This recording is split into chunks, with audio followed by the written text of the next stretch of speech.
साल 2005 में 4 दिसंबर को इसी सहरसा जिले में विराट शिवगुरु महोत्सव हुआ था। हमारे साहब सशरीर इस धरती पे पधारे और मेरा सौभाग्य है कि उनके संग मुझको भी आने का अवसर मिला था। उसके बाद का ये समय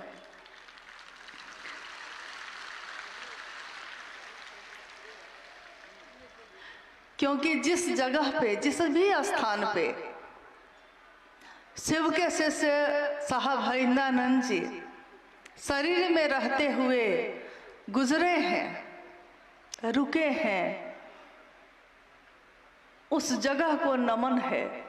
जहाँ जहाँ चरण परे साहब के, हर उस जगह को हम नमन करते हैं, क्योंकि हमने शिव को अपनी इन आँखों से नहीं देखा, लेकिन वो शिव इतना नीचे आए, इतना नीचे आए कि हम उनको देख पाए, हम उनको सुन पाए और उनकी प्रेरणा से उसी शिव की तरफ चल सके। क्योंकि आज तक हजारों वर्षों से शिव की पूजा इस भारत देश में तो होती ही रही है। भारत के अलावा अनेक देशों में शिव की पूजा हुई है।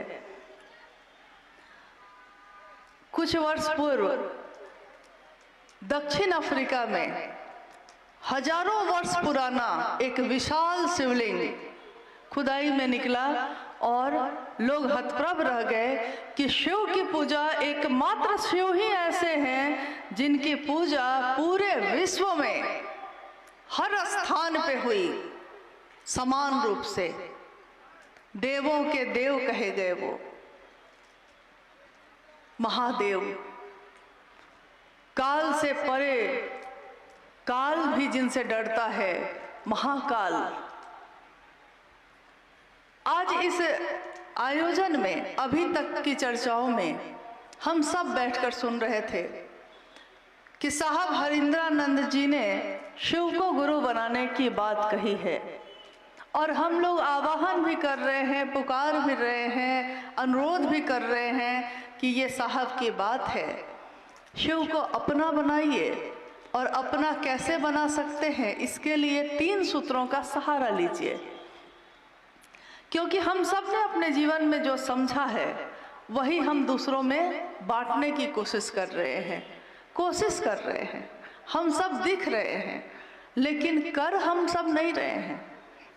क्योंकि जो भी काम हम आज कर रहे हैं, यानी शिव गुरु की चर्चा करते हैं, अपने गुरु शिव से दया मांगते हैं, शिव की चर्चा करते हैं, शिव को नमन करते हैं, ये तीनों सूत्र को बताने वाले ये कौन है?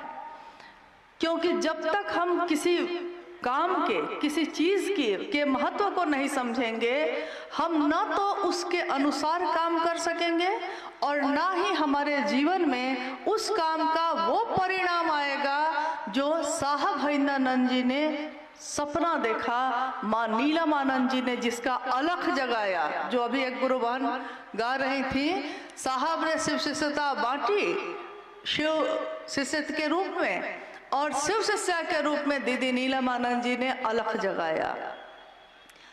4 दिसंबर को जब हम लोग आए थे इस धरती पे, उस मैदान में सबसे पहला बैनर जो मेरी आंखों के सामने से गुजरा था, जिस कार्यक्रम में साहब सशरीर आए थे, उस पे लिखा था कि शिव गुरु कार्य के में चलने वालों के लौकिक कांटों को मैं चुन लूंगी, छाया बनकर सदैव उनके साथ रहूंगी, बशर्ते गुरु कार्य में बेईमानी नहीं। और ये वाणी लिखी थी दीदी नीलमानंद जी की। ये धरती ऊर्जा से ओतप्रोत है, शक्ति का क्षेत्र है, मिथिला का सारा क्षेत्र। शिव का की शक्तियां तो सारा जगत संचालित करती हैं, सिर्फ मिथिला ही थोड़ी, सब जगह को संचालित करती हैं। लेकिन आइए हम सब अपने स्थान पे बैठे हुए कुछ समय के लिए अपने मन को पूरी तरह अपने गुरु शिव के तरफ ले जाते हैं और कल्पना करते हैं, क्योंकि एक इंसान सिर्फ कल्पना कर सकता है। वो कल्पना कर सकता है कि समंदर कितना बड़ा होगा, लेकिन एक बार अपनी इन आंखों से पूरे समंदर को वो नहीं देख सकता। एक इंसान कल्पना कर सकता है कि कोसी नदी में कितना पानी होगा, लेकिन अपनी इन आंखों से पूरे कोसी नदी के पानी को वो एक बार में नहीं देख सकता।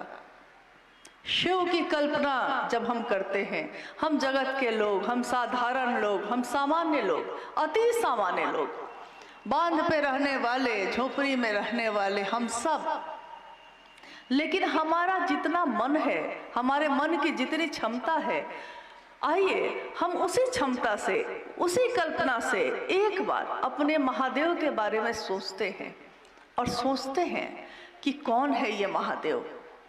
क्योंकि आज जिस महादेव की शिष्यता घर घर में व्याप्त है, जिनकी शिष्यता का दिया जल रहा है हर जगह, थोड़ा सा समझना होगा कि ये हम तक पहुँचे कैसे। क्योंकि हजारों साल से उनकी पूजा होती थी, लेकिन मेरे आपके अंदर ये विश्वास नहीं था कि महादेव हमर अपन छथिन, हमर अपन, आज तक नहीं था, कभी नहीं हुआ ये। कल शाम में जब इस मैदान में यहाँ के गुरु भाई गुरु बहन पंडाल और बैरिकेडिंग का काम कर रहे थे, थोड़ी देर के लिए हम लोग आए थे और साहब की चर्चा का कैसेट बज रहा था। साहब की वाणी गूंज रही थी, ये धरती आपका, वो महादेव को कह रहे हैं उस चर्चा में, ये धरती आपकी, ये जल आपका, ये अग्नि आपकी, ये हवाएं आपकी, ये आकाश आपका, सब कुछ महादेव आपका। ये पंक्ति सुनकर बिल्कुल मुझको कोई संशय नहीं है कि मेरे साहब आज यहाँ उपस्थित नहीं है, मैं उन्हीं के साथ आई। हमेशा हम सब उन्हीं के साथ तो जाते हैं। और कल्पना करने की जो बात हमने कही अभी, सोचिए साहब कह रहे हैं ये धरती आपकी, यानी ये पांचों तत्व की बात साहब कह रहे हैं। 5 तत्व से दुनिया बनी, 5 तत्व से हम और आप बने, ये शरीर बना। शास्त्र कहते हैं और हमारे विद्वान कहते हैं कि जब ये दुनिया नहीं बनी थी, महाशून्य था, कहीं कुछ नहीं था, सब कुछ शांत, कुछ भी घोर नहीं था, अघोर अवस्था में, यानी कि कहीं कोई तरंग नहीं, कहीं कोई हलचल नहीं, महाशून्य था। उस महाशून्य में शिव की जो शक्तियां सोई थी, सुषुप्तावस्था में थी, उस शिव ने, कहते हैं ना अकेले रहते रहते कभी वो ईश्वर भी तो परेशान हुआ होगा, उस शिव ने इच्छा की, एको हम बहुश्याम, मैं एक हूँ बहुत हो जाऊं। और शिव की इच्छा में इतना बल है, इतना बल है कि शिवेच्छा बलि यसी, शिव की इच्छा से बड़ा बल कोई नहीं। शिव ने इच्छा की, इच्छा करते ही सृष्टि, यानी ये दुनिया सृष्टि बनी, तुरंत सृष्टि की इच्छा की है और सृष्टि बनी है। आकाश बना, वायु बनी, अग्नि, जल और ये मिट्टी। एक बार मैंने साहब से खुद पूछा था कि साहब, हम एक सामान्य इंसान हैं, हम शिव की कल्पना नहीं कर पाते, लेकिन वो शिव, उनमें कितनी ताकत आखिर होगी। आदमी सोच तो सकता ही है कितनी ताकत होगी, कितनी ऊर्जा होगी, कुछ तो उसके बारे में उदाहरण दिया जा सकता है। साहब ने कहा था चारों दिशाएं जिसका वस्त्र हो। चार दिशाएं हैं ना, चार दिशा हम लोग कहते हैं ना, उत्तर दक्षिण पूरब पश्चिम। ये चारों दिशाएं जिसका वस्त्र हो और करोड़ों बिजलियों की जो चमक है, करोड़ों बिजलियां जिसका आहार हो, यानी वो शिव करोड़ों बिजलियों का भोजन करते हैं। और ये सबसे नीचे का तत्व माना गया है, यानी सबसे स्थूल, नीचे का नहीं, स्थूल, जिस पे हम अपने पांचों ज्ञानेंद्रियों से हम उसको छू सकते हैं, सूंघ सकते हैं, स्वाद ले सकते हैं, आंखों से देख सकते हैं, सुन सकते हैं। हमारी पांचों ज्ञानेंद्रियां काम करती हैं जिस पे, वो है मिट्टी। और साहब कहते हैं कि ये क्षिति का तत्व जो है, ये मिट्टी का जो तत्व है, इस तत्व में कितनी ताकत है।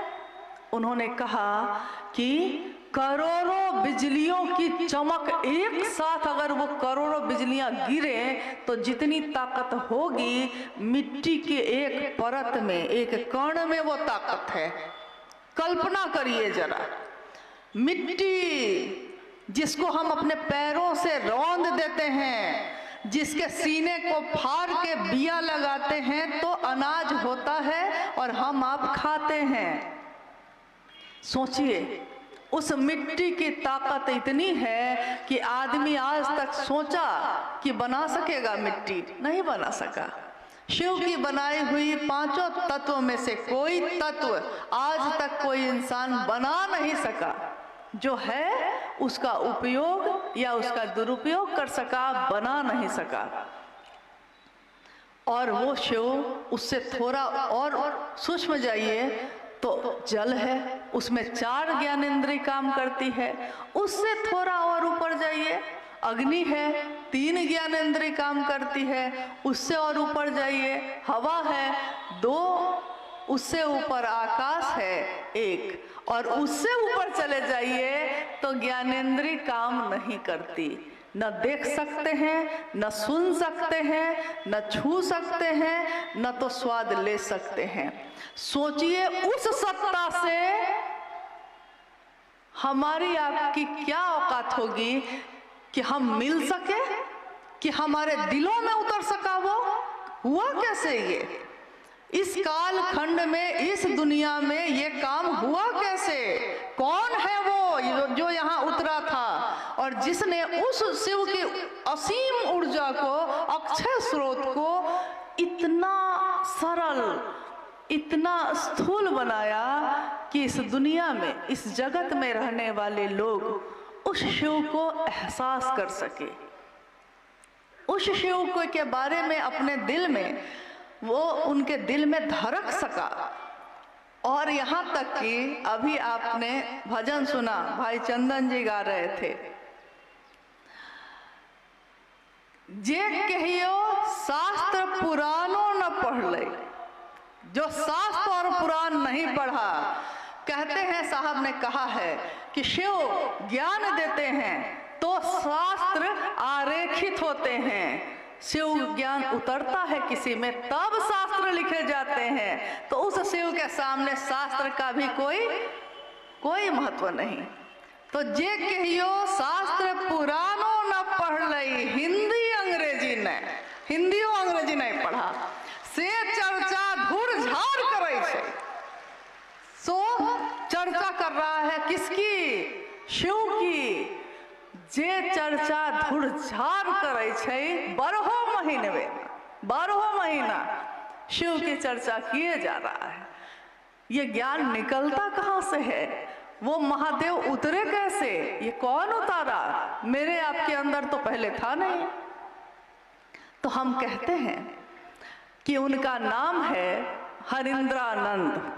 धरती ने उनको नाम दिया हरिंद्रानंद। और सोच लीजिए, कल्पना कीजिए कि जिसने शिव की उस ऊर्जा को धरती तक उतार लिया है, उन साहब हरिंद्रानंद में क्या ऊर्जा होगी।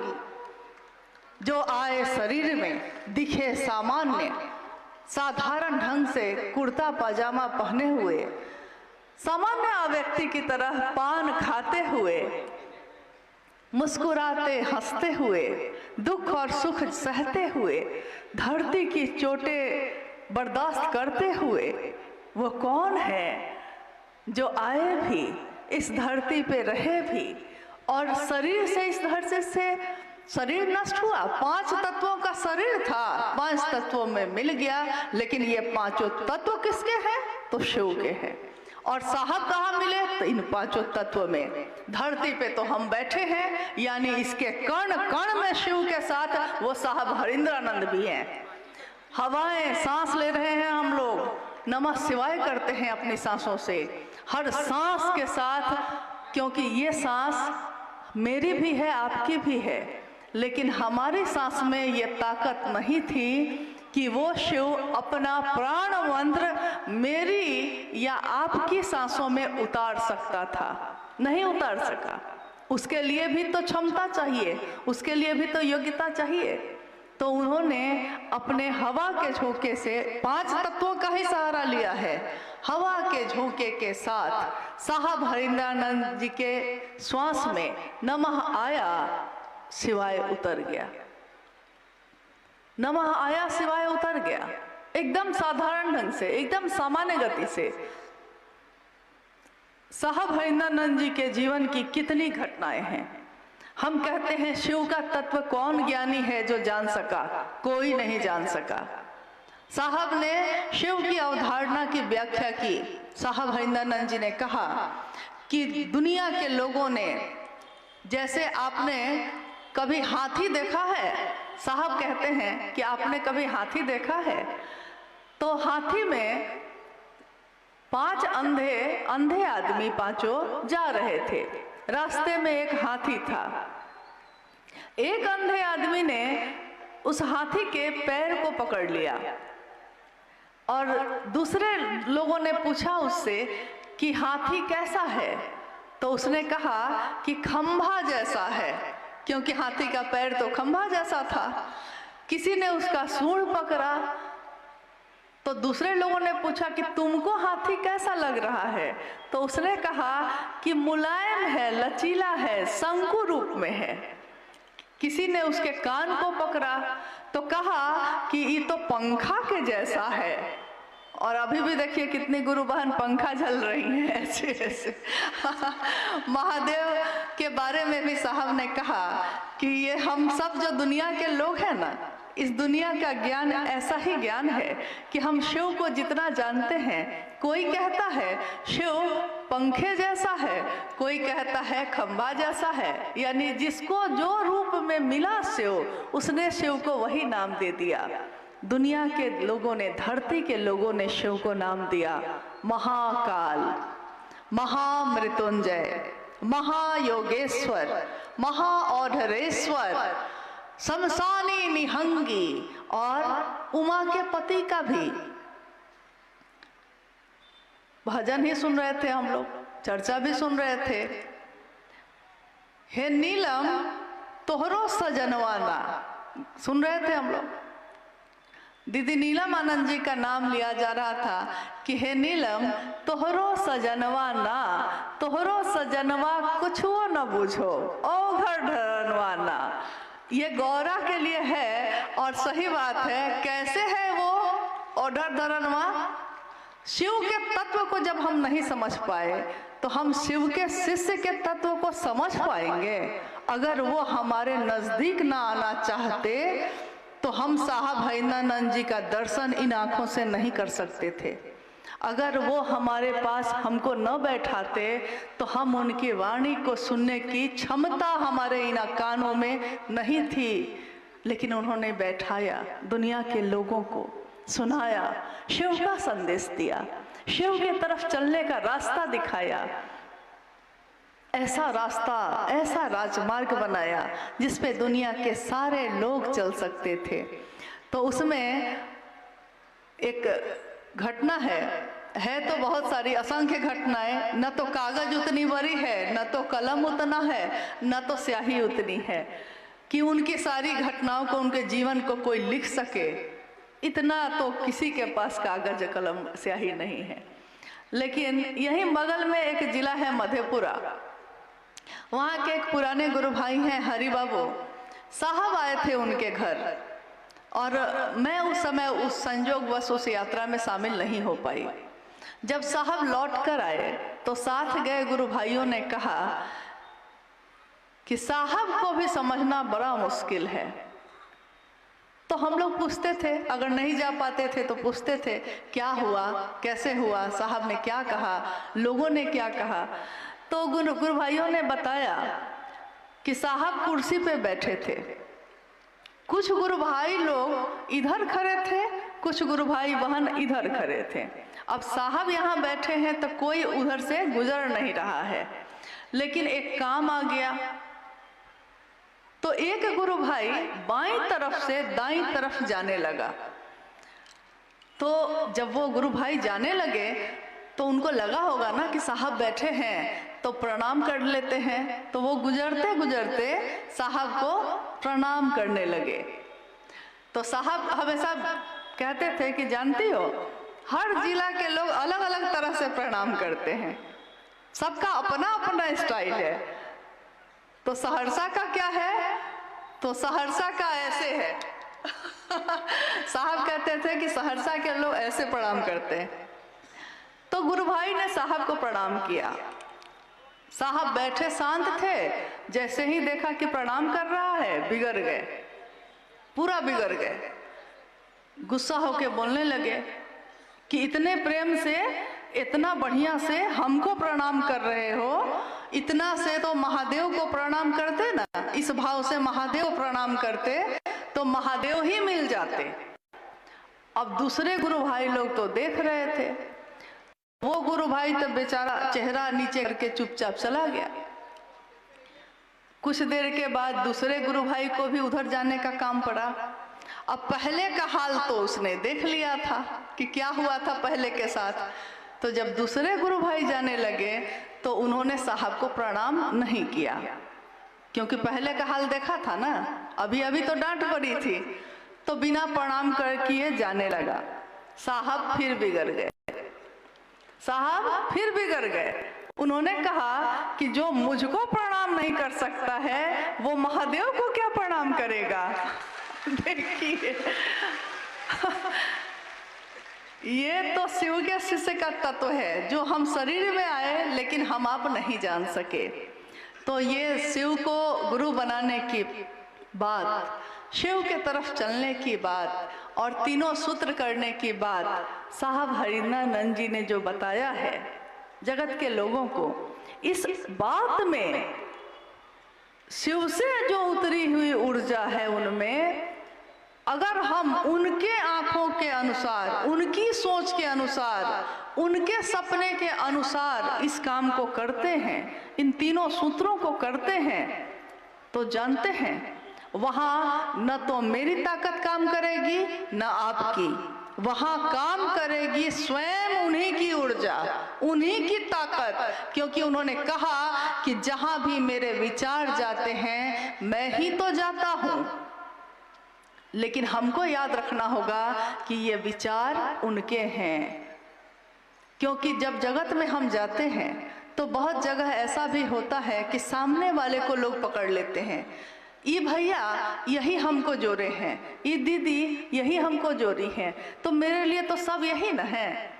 लेकिन मेरी जिम्मेदारी क्या है, आपकी जिम्मेदारी क्या है उस समय, कि हमको बताना पड़ता है कि नहीं भैया, ये वाणी है साहब हरिंद्रानंद जी की, जो शिव ने खुद उनमें उतारी और जगत के लोगों के लिए उतारी है। मेरा काम बस है संदेश वाहक का। जैसे कोई डाकिया डाक लेके आ जाता है, चिट्ठी लेके पहुंचाता है, चिट्ठी लिखा कोई और है, पहुंचेगा कहीं और, बस हमको पहुंचाना है, इतना ही है हम लोग का काम। तो याद रहे कि सड़क पे चलते थे हम, जैसे कोई सांप सड़क पे चलता है तो लोग डर जाते हैं और लाठियों से उसको मार मार के भगा देते हैं, लेकिन उसी सांप को गलती से भी अगर वो शिवलिंग पे चला जाता है तो उसकी पूजा होती है। हमारी आपकी भी वही स्थिति है। शिव की बात करते हैं तो पूजा होती है, शिव की बात करते हैं लोग सम्मान देते हैं, प्यार देते हैं। जिस दिन अपनी बात कहने लगेंगे कोई प्रणाम नहीं करेगा, कोई प्रेम नहीं करेगा। तो मेरे गुरु शिव की बात, आपके गुरु शिव की बात लोगों तक इस जीवन में हम पहुंचा सके, दीदी नीलम आनंद जी के सपने को पूरा कर सके। उनकी आंचल की छाया क्या अभी इस मैदान में नहीं है? क्योंकि कल तक तो इस मैदान में बहुत धूप थी, आज ये छाया कैसे हो गई है? कल तक तो बहुत धूप थी।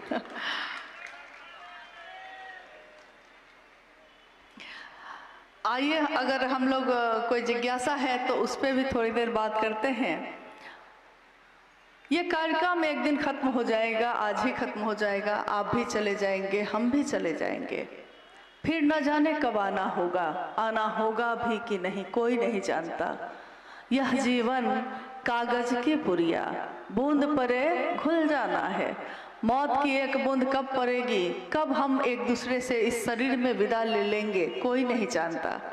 लेकिन मेरी अंतिम सांस, मेरे जीवन का अंतिम क्षण मेरे साहब के संकल्प को पूरा करते हुए गुजरे। मेरे गुरु की दया को खुद भी और दूसरों को भी अनुभूत कराते हुए गुजरे। माँ नीलम आनंद जी के जीवन में पूरे समर्पण को चरितार्थ करते हुए गुजरे, इसकी ही कामना है। आइए हम लोग कुछ जिज्ञासाओं पे बात करते हैं। स्थानीय गुरु भाई गुरु बहनों के द्वारा एक जिज्ञासा ही है कि क्या भगवान शिव की शिष्यता, क्या भगवान शिव की शिष्यता अन्य गुरुओं की शिष्यता से भिन्न है या एक ही है? शिव की शिष्यता, हाँ, भगवान शिव की शिष्यता अन्य गुरुओं, जो पहले पूर्व के शरीरी गुरु आए, उन गुरुओं की शिष्यता से भिन्न है या एक ही है? भगवान शिव की शिष्यता और अन्य गुरु जो आए, गुरु या सदगुरु शरीर में जो आए, उनकी शिष्यता दोनों अलग है या एक ही है? जिज्ञासा ये है, यही है ना? जिज्ञासा में ही अंतर स्पष्ट है। भगवान शिव की शिष्यता और गुरु या सदगुरु की शिष्यता, इतना भारी अंतर है, इतना भारी अंतर है कि इसकी तुलना ही नहीं की जा सकती। मतलब इतना बड़ा अंतर है। जिस भगवान शिव की शिष्यता की बात की जा रही है, उनकी इच्छा में ये बल है कि कितनी सृष्टि बनती है और टूटती है। पल प्रति पल ये दुनिया टूट रही है, बन रही है। उनकी इच्छा में इतना बल है। शिव चाहें तो अहेतुकी होती है उनकी दया। वो जब चाहें जिसको शिव बना दें, जब जो चाहे जिसको दे दें, कुछ भी दे सकते हैं वो। तुम त्रिभुवन गुरु वेद बखाना। त्रिभुवन मतलब देवलोक, मृत्युलोक, नागलोक, यानी देवलोक हो गया जो आकाश के ऊपर एक जो है, धरती मृत्युलोक, धरती के नीचे जो पाताल लोक है यानी नागलोक। तुम त्रिभुवन गुरु वेद बखाना, तीनों भवनों के, तीनों त्रिभुवन के तुम क्या हो? गुरु हो। और बाकी क्या है? हैं गुरु, वो भी हैं, लेकिन क्षमता का अंतर है। आवेश है और गुरु में भी है, वो भी शरीर से रह के भी आपको हमको शिव की तरफ ले जा सकते हैं, लेकिन बहुत बड़ा लंबा रास्ता है, बहुत शक्ति युक्त भक्ति करने का रास्ता है। लेकिन शिव के साथ ऐसा नहीं है। शिव के साथ ऐसा है कि वो है क्या? आवेश रहित आवेश। अभी मैंने, जैसे इस माइक का ये तार है, इस तार को मैंने अपने हाथों से पकड़ रखा है, लेकिन इस तार के अंदर एक ऐसा करंट दौड़ रहा है, अगर उससे मेरा हाथ सट जाए तो यहीं के यहीं ख़त्म हो जाएंगे। लेकिन रबड़ चढ़ी हुई है तो हम इसको घुमा रहे हैं, इसको हाथ में रखे हुए हैं, कुछ फर्क नहीं पड़ता। एक बच्चा भी आके इस पे पैर से रौंद सकता है, कोई दिक्कत नहीं है। लेकिन शिव आवेश रहित आवेश है। भगवान शिव की शिष्यता जगत के किसी भी जीव में भेद नहीं कर सकती। सारा आवेश रहते हुए भी वो अपने आवेश को एक रबड़ चढ़ाए हुए हैं ताकि उनका शिष्य उन तक पहुंच सके, नहीं तो शिव तक तो हम पहुंच नहीं सकते हैं। और शिव की शिष्यता पूरे जगत के लिए है, यानी उसमें सारे लोग आते हैं, सारे जीव, सारे जंतु, सब के सब आते हैं। लेकिन शरीरधारी गुरु के साथ या सदगुरु श्रेणी तक के साथ ऐसा नहीं है। उनकी अपनी पसंद नापसंद है। सदगुरु श्रेणी के भी लोग अगर हुए हैं तो उनकी भी कोई ना कोई चीज़ ऐसी होती है जो उनको नहीं पसंद है, तो वो कहते हैं कि गृहस्थ आश्रम को छोड़ के आना होगा, ब्रह्मचारी बन के आना होगा, मांस मछली छोड़ के आना होगा, यानी कि पवित्र होके आना होगा। कुछ न कुछ उनका अपना एक दायरा बना हुआ है कि इस दायरे में तुम आओगे तो हम तुमको शिव की तरफ लेकर जा सकते हैं। लेकिन भगवान शिव की शिष्यता वो कहती है कुछ नहीं आता है तुमको तब भी, पवित्र हो या अपवित्र हो तब भी, अमीर हो गरीब हो, अलग जाति के हो, अलग धर्म के हो, मतलब कोई भी अंतर अगर आपके मेरे बीच है इस धरती पे, लेकिन शिव के सामने ये सारी संकीर्णताएं तिरोहित हो जाती हैं, खत्म हो जाती हैं। इसीलिए शिव जगत के गुरु हैं। जगत के गुरु और बाकी गुरुओं में कोई तुलना ही नहीं है सब शिष्यता ही, रास्ता सब जाके वहीं मिलता है। लेकिन शिव जब स्वयं गुरु हो जाए तब फिर जब सूरज खुद निकल जाए तो सारे तारे छिप जाते हैं। नहीं, सूरज की रोशनी के बाद तारे नहीं दिखते, सूरज की रोशनी ही दिखती है।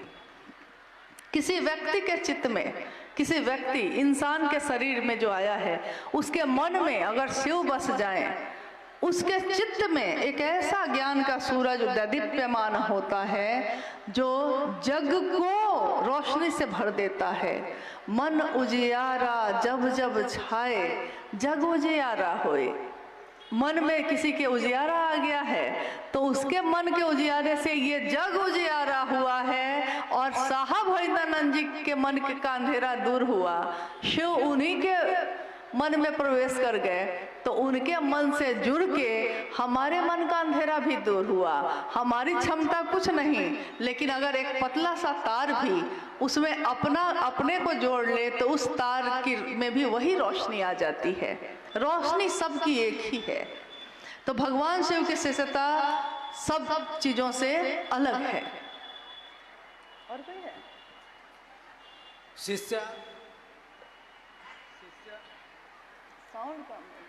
शिष्या अनुभूति कहती है जो साहब श्री के द्वारा लिखित है। शिव शिष्य होने के लिए केवल अस्थाई शिष्य भाव अनिवार्य है। ये अस्थाई शिष्य भाव कैसे होगा? अच्छा, आप लोग जो है थोड़ी सी देर के लिए हलचल बंद कर दीजिए। घर हमको भी जाना है, आपको भी जाना है। घर अपनी ही जगह रहेगा, कहीं दूसरी जगह नहीं चला जाएगा, आपके इंतजार में वहीं रहेगा। जिज्ञासा ये है कि शिव की शिष्यता में एक ही चीज अनिवार्य है, अस्थाई शिष्य भाव। अस्थाई शिष्य भाव यानी कि जिसमें निरंतर ठहराव हो, ठहर गया हो वो, और उसमें निरंतरता है। ये नहीं कि आज शिव बहुत अच्छे लगते हैं, कुछ दिन के बाद अच्छे नहीं लग रहे हैं, फिर कुछ दिन छोड़ दिए। घर में कोई घटना हो गई है, दुख हो गया है तो छोड़ दिए, बोले कि महादेव महादेव बहुत कर लिए, अब कुछ दिन बाद करेंगे।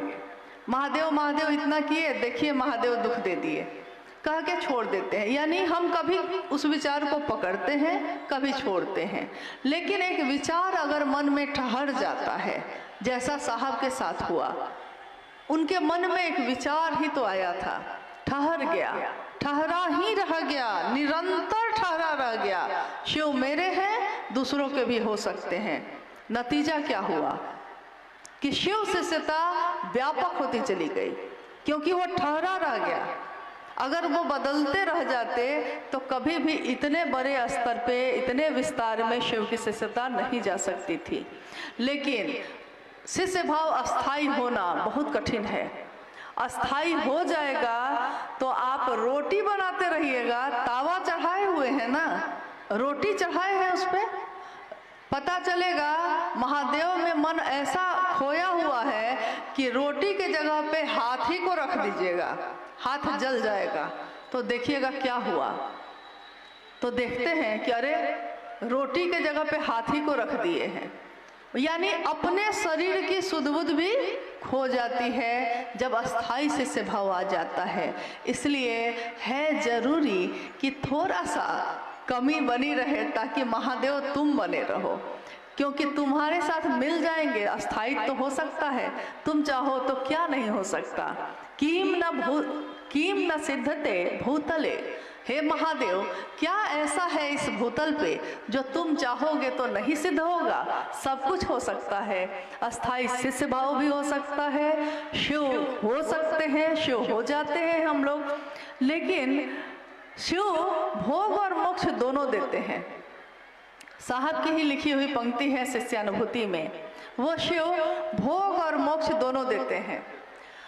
साहब ने एक दिन पूछा, रांची में हम लोग बैठे थे, साहब ने पूछा कि आप लोगों ने शिव को अपना गुरु माना है, क्यों माना है, क्या भोग और मोक्ष के लिए माना है? तो किसी ने कहा कि हाँ, किसी ने कहा नहीं। साहब ने कहा कि ये बताओ महादेव का शिष्य कौन होता है?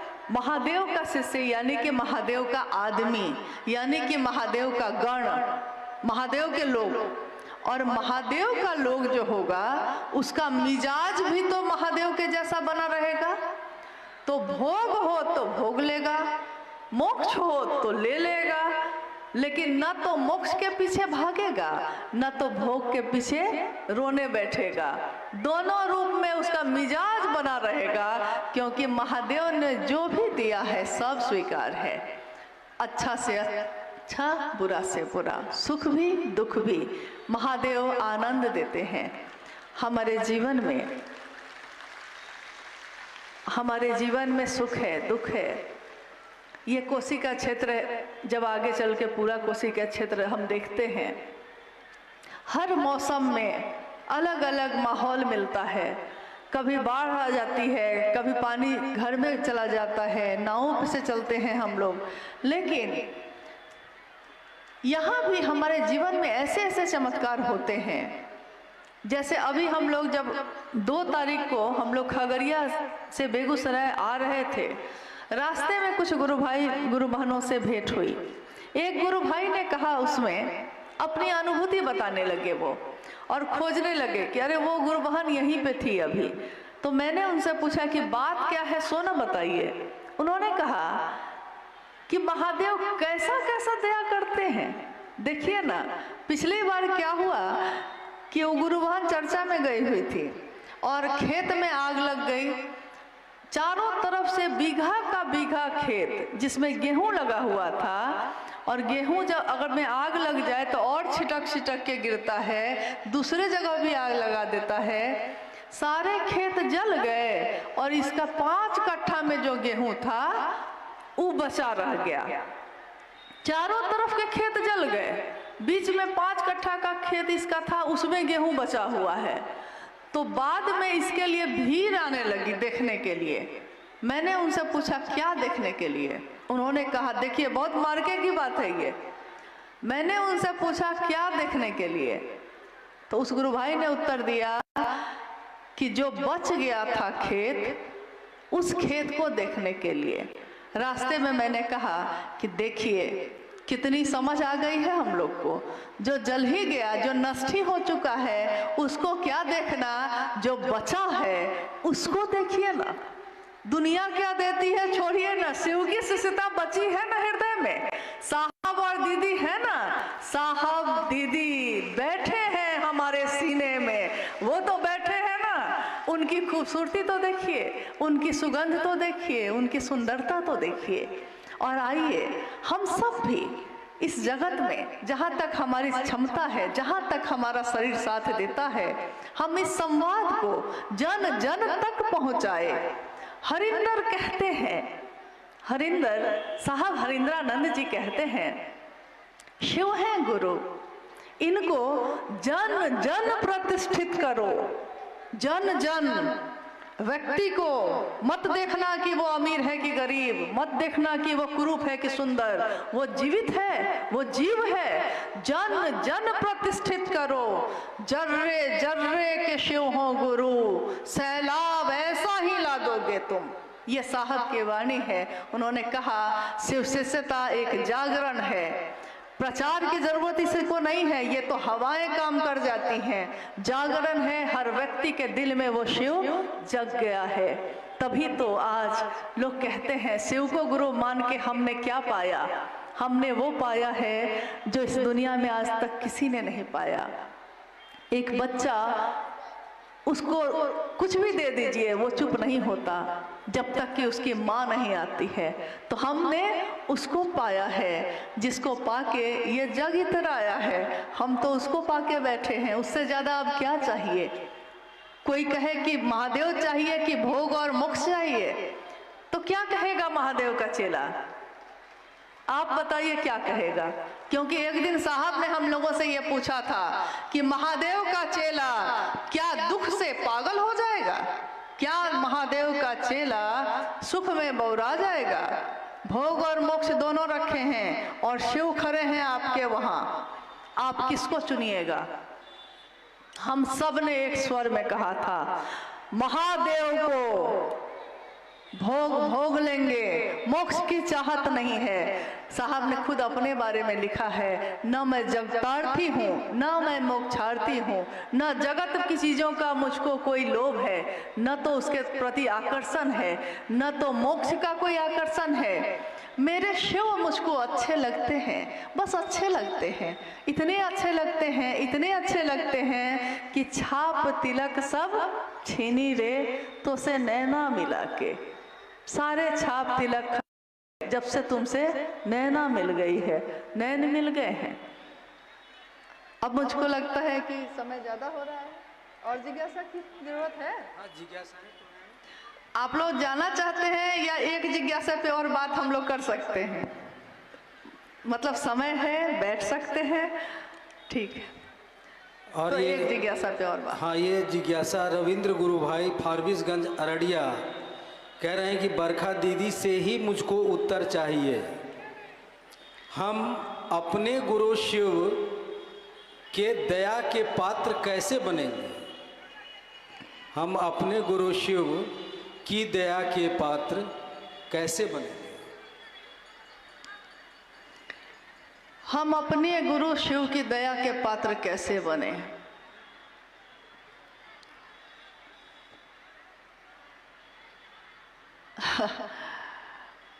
साहब से हम लोगों ने कहा, जब उन्होंने आओ चले शिव की ओर पुस्तक लिखी थी, उसमें एक पंक्ति उन्होंने लिखी है, पीरा के क्षणों में गुरु की दया त्वरित हो जाती है। और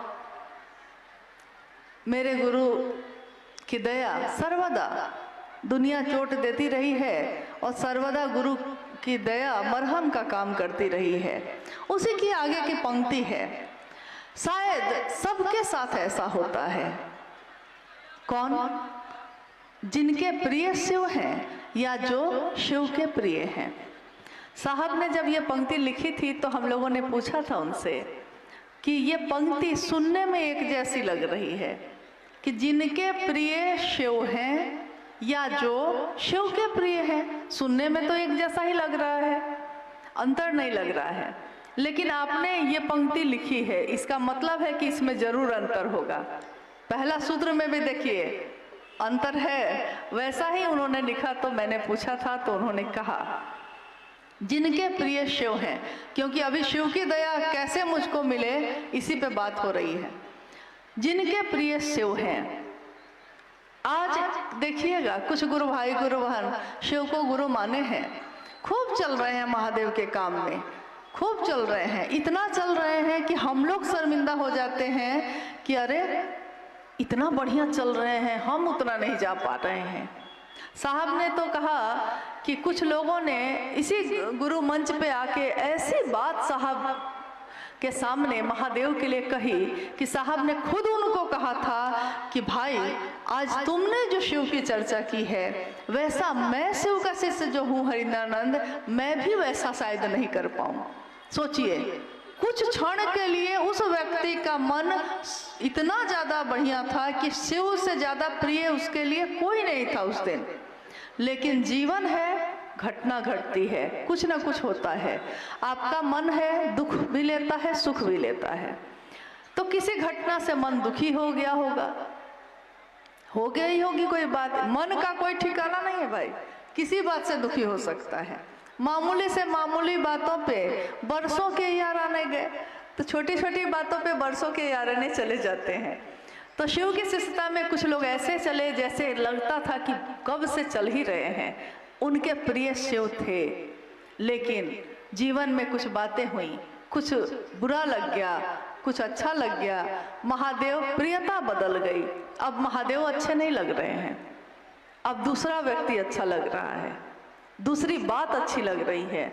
तो साहब ने कहा कि देखिए, उस दिन शिव प्रिय थे, प्रियता बदल सकती है आदमी की, अगर वो आपके तरफ से चलेगा तो बदल सकता है, लेकिन शिव की तरफ से चलेगा, यानी जिनके प्रिय शिव हो जाएंगे, शिव की तरफ से चलेगा तो वो प्रियता कभी नहीं बदलती, क्योंकि शिव नहीं बदलता। तो जिनके जो शिव के प्रिय हैं, अब दूसरी पंक्ति है, जो शिव के प्रिय हैं। अब इस प्रश्न का उत्तर उसी में है। मैंने साहब से पूछा उस दिन, मैं ऐसा क्या करूं कि शिव का प्रिय हो जाऊं? साहब ने उत्तर दिया, इतना महादेव महादेव करना कि महादेव ही खोजने लगे कि कौन है मेरा दीवाना, कौन है ये दीवाना जो इतना मुझको बुलाता है, और वो खोज ले तो उसके प्रिय हो जाओगे। शिव की दया हम कैसे पाते हैं? गुरु अनुसार करने भर से पाते हैं। गुरु अनुसार करना भर है बस, न मेरी ज्यादा है इसमें कुछ, न इसमें कम है। जैसा गुरु ने साहब को आदेश दिया, साहब ने हम लोगों को बताया है, उतना ही भर करना है, उतने ही से महादेव की दया हो जाती है। अलग से कोई कर्मकांड, अलग से कोई बहुत बड़ा प्रबंध करने की जरूरत नहीं है, क्योंकि मनुष्य के सहज प्रेम से वो परमात्मा लभ्य है। सहज जो जन्मजात हमारे आपके दिल में होता है, किसी के लिए भी, किसी के लिए भी, पिता के लिए, पति के लिए, बच्चे के लिए, जन्म से ही है वो भाव, वो प्रेम जन्म से है, सहज प्रेम से। उसी तरह के सहज प्रेम से वो परमात्मा भी मिल जाता है, वो शिव भी मिल जाते हैं। लेकिन बात ये है कि शिव के लिए शिव को चाहना होगा, जो साहब ने किया। हम इस क्षेत्र की बात करते हैं या भारतवर्ष के किसी भी क्षेत्र की बात करते हैं, लोग कहते हैं, और साहब ने भी हमेशा कहा है, साहब ने हमेशा इस बात को कहा कि विचार भी किया है तो ठहरे रहो, ठहरो, विचार में ठहरो। भाव एक दिन तो बनेगा, एक दिन तो ये पानी वाष्प बन के कभी बदलेगा अपना रूप, तो भाव में बदलेगा, भाव भी टूट सकते हैं, भाव में भी रुके रहो, रुके रहो। कैसे हो सकता है? तीनों सूत्र करने से हो सकता है। तीनों सूत्र करो, अपने गुरु शिव को मन ही मन पुकारो और कहो, हे शिव, आप मेरे गुरु हैं, मैं आपका शिष्य हूँ, मुझ शिष्य पर दया कर दीजिए। महादेव दया करते हैं, उनकी दया हो जाए तो चर्चा, शिव की चर्चा दूसरों से करो, खुद समझने के लिए भी करो और दूसरों को समझाने के लिए भी करो। लेकिन शिव की चर्चा क्या हो? तमाशा नहीं है, ये तमाशा नहीं है, ये खिलवाड़ नहीं है कि कहीं भी हम शिव चर्चाओं का आयोजन कर दें। बहुत सोचना पड़ता है, बहुत सोच समझ के करना चाहिए। ये नहीं कि मन नहीं लग रहा है तो यहाँ भी कर दिया, यहाँ भी कर दिया।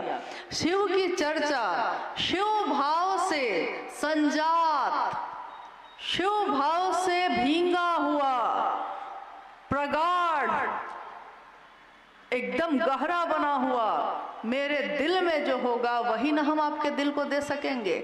जो मेरे पास होगा ही नहीं, हम आपको क्या दे सकेंगे। तो शिव की चर्चा स्वयं को और समूह को, दोनों को शिव भाव से आप्लावित करती है। दूसरा सूत्र। तीसरा, शिव को नमन करना। शिव को पंचाक्षर मंत्र से प्रणाम करने की बात भी साहब ने कही कि आप कर सकते हैं। नमः शिवाय मंत्र प्राचीन समय से ये मंत्र चलता आया है, लेकिन ये मंत्र शिव का प्राण मंत्र कहा गया। शिव के प्राण यानी शुरू में मैंने कहा अभी कि सबसे पहला तत्व बना था आकाश और शब्द बना था सबसे पहले।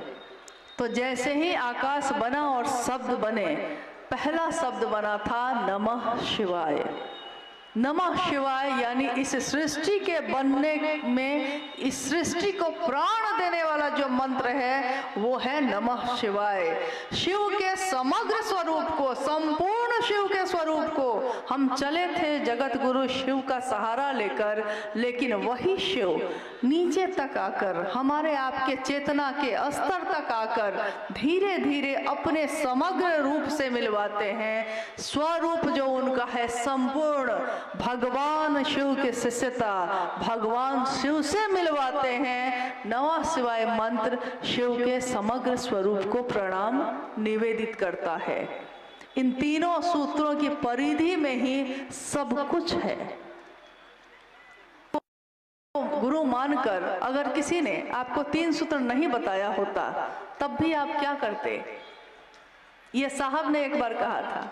साहब ने कहा था कि मैंने जब शिव को गुरु बनाया था, भगवान समझ के बनाया था और मेरे पास 3 सूत्र नहीं थे। आपको मैंने दिया है लेकिन मेरे पास नहीं थे। मैं शिव का शिष्य बना या नहीं बना? बना। कैसे? साहब ने कहा मेरे गुरु शिव ने मुझको अनुभूत करा दिया, बोध करा दिया कि उनकी दया के बिना यहाँ पत्ता भी नहीं हिलता है। शिव और शक्ति के प्रेम के बिना तो घास की एक पत्ती तक नहीं उगती। शिव की दया के बिना यहाँ कुछ भी नहीं होता। सब कुछ उनकी दया ही है। यह शिव ने बोध करा दिया, तो उन्होंने पहला सूत्र बनाया।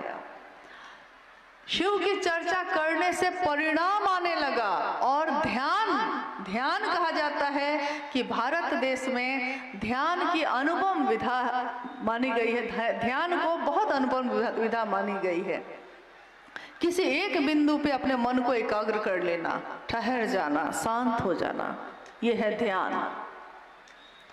और शिव की चर्चा कोई कर्मकांड नहीं करती, लेकिन शिव की चर्चा करते करते हमारा मन सिर्फ अपने गुरु शिव पे केंद्रित हो जाता है। इसीलिए दूसरा सूत्र शिव की चर्चा ध्यान की अनुपम विधा है। आज तक हम लोगों ने कुछ न क्रिया न साधना, कुछ क्रिया न साधना, कुछ नहीं आता, न साधना न क्रिया न मंत्रों का जप, कुछ नहीं होता। बस महादेव महादेव रटते हैं और देखिए शिव की चर्चा ध्यान की अनुपम विधा बन जाती है। तीसरे सूत्र में उन्होंने कहा कि शिष्य अपने गुरु को प्रणाम नहीं करेगा तो करेगा क्या? प्रणाम तो करेगा ना। तो उन्होंने इन तीनों सूत्रों को पिरोया और हम सबको दान कर दिया। ऐसा दान किया, ऐसा दिया कि अपना सर्वस्व ही दे दिया।